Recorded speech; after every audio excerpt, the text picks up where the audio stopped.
জামায়াত ইসলামের উত্থান ঠেকাতে সর্বোচ্চ শক্তি প্রয়োগ করেছিল ফ্যাসিস্ট হাসিনা সরকার।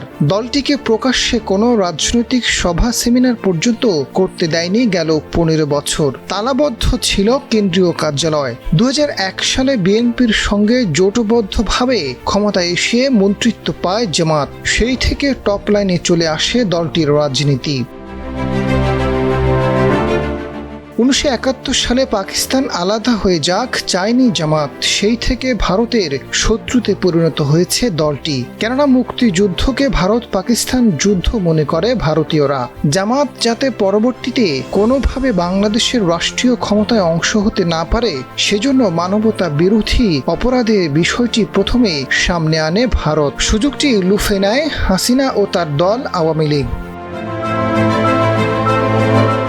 হাসিনা এবং ভারতের ভয় ছিল জামাত ক্ষমতার অংশ হলে তাদের স্বার্থ হাসিল হবে না, ফলে যুদ্ধাপরাধ ইস্যুকে পুঁজি করে তাদেরকে দমিয়ে রাখা হয়। 24-এর গণ অভ্যুত্থানে হাসিনার বিদায়ে অগ্রণী ভূমিকা পালন করে জামাত। এরপর আসন্ন জাতীয় নির্বাচনে রাষ্ট্রীয় ক্ষমতার অংশ হতে পারে দলটি, এমন সম্ভাবনার কথাও বলছেন অনেকে। ফলে নতুন করে ভারতের মধ্যে তৈরি হয়েছে জামাত আতঙ্ক।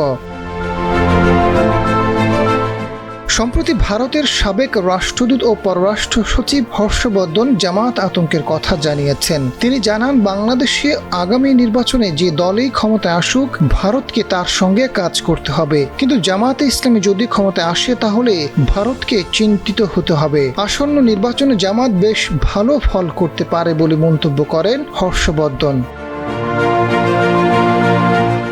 জামাতকে ভারত বিরোধী ইঙ্গিত করে সাবেক এই রাষ্ট্রদূত জানান, জামাত ইসলামী একটি চিতাবাঘ, যার দাগ বদলায় না। দলটি মিশরের মুসলিম ব্রাদারহুডের অংশ।